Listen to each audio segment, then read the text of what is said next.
पृथ्वी ने करोड़ों वर्षों में महासागरों, वनों, पर्वतों और जीवन से भरे वातावरण को जन्म दिया।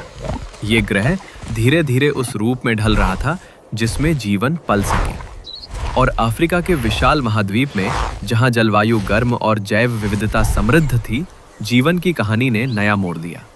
घने जंगलों और घास के मैदानों में आदिम प्रजातियों के बीच एक चिंगारी सुलगी, एक शांत शुरुआत जो मानवता की यात्रा की नींव बनी। मिलिए ऑस्ट्रेलोपिथेकस अफारेंसिस से। ये प्राचीन प्रजाति लगभग 30 लाख वर्ष पूर्व पूर्वी अफ्रीका में जीवित थी। ये जीव सीधे खड़ा हो सकते थे, लेकिन अभी भी पेड़ों पर चढ़ने की योग्यता रखते थे। वे ना तो पूरी तरह मानव थे और ना ही पूरी तरह वानर, बल्कि दोनों के बीच की एक कड़ी। उनके द्वारा छोड़े गए पदचिन्ह, जैसे कि तंजानिया के लेटोली में पाए गए, आज भी हमें ये बताते हैं कि हमारे पूर्वज कैसे चलना शुरू किए। टूल्स बनाने की शुरुआत भले ही होमो प्रजाति ने की, लेकिन जिज्ञासा, अवलोकन और वस्तुओं को समझने की प्रवृत्ति पहले ही दिखने लगी थी। ये मस्तिष्क के विकास की शुरुआत थी। होमो इरेक्टस लगभग 18 लाख वर्ष पहले प्रकट हुए। पहले मानव थे जिन्होंने अपने पर्यावरण को गहराई से समझना शुरू किया। उन्होंने न सिर्फ पत्थरों को औजारों में बदला, बल्कि आग पर भी नियंत्रण पाया। आग ने उन्हें रात की सुरक्षा, भोजन पकाने और ठंड से लड़ने की शक्ति दी। इस तकनीकी छलांग ने मानव जीवन शैली को पूरी तरह बदल दिया। उन्होंने हाथ की कुल्हाड़ियां बनाई जो न केवल शिकार में उपयोग होती थीं, बल्कि वृक्ष काटने, छाल निकालने और रक्षा के काम भी आती थीं। उन्होंने लंबी दूरी तय की, अफ्रीका से एशिया तक का सफर तय करते हुए एक नई दुनिया की तलाश की। ये केवल प्रवासी नहीं थे, ये अन्वेषक थे। निएंडरथाल यूरोप और पश्चिमी एशिया के हिमयुग में जीवित रहने वाले कठोर परंतु संवेदनशील मानव। इनका शरीर मजबूत, कंधे चौड़े और चेहरे की बनावट अलग थी।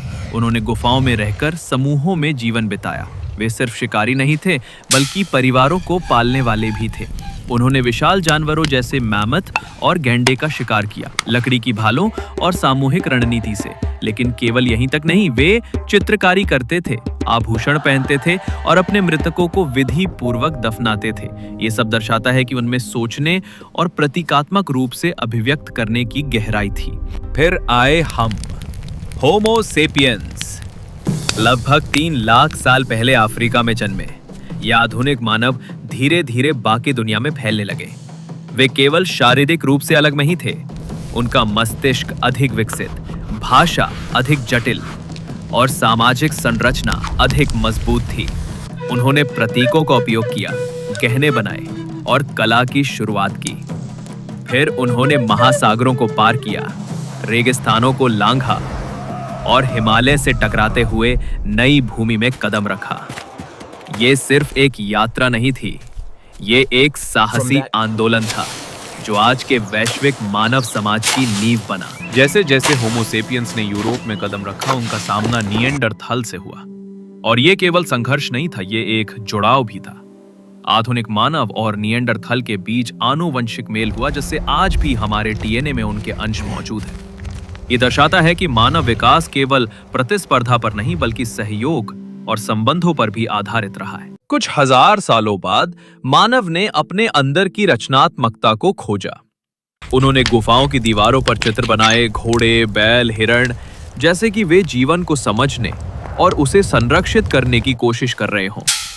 संगीत बना, नृत्य हुए और अनुष्ठानों की शुरुआत हुई। ये वो क्षण था जब मानव केवल अस्तित्व नहीं, बल्कि अर्थ की तलाश में था। अब हम ये समझने लगे थे कि हम कौन हैं और क्यों हैं। फिर आया कृषि युग, जब हमने बीज बोए, जानवरों को पालतू बनाया और स्थायी बस्तियां बसाईं। ये बदलाव केवल भोजन की स्थिरता नहीं था, ये सामाजिक संरचना, धर्म और सभ्यता की नींव था। हमने मिट्टी के बर्तन बनाए, अनाज संग्रहित किया और ज्ञान को पीढ़ियों तक पहुंचाया। इंसान अब शिकारी नहीं, निर्माता बन चुका था। और विकास की ये यात्रा आज भी जारी है।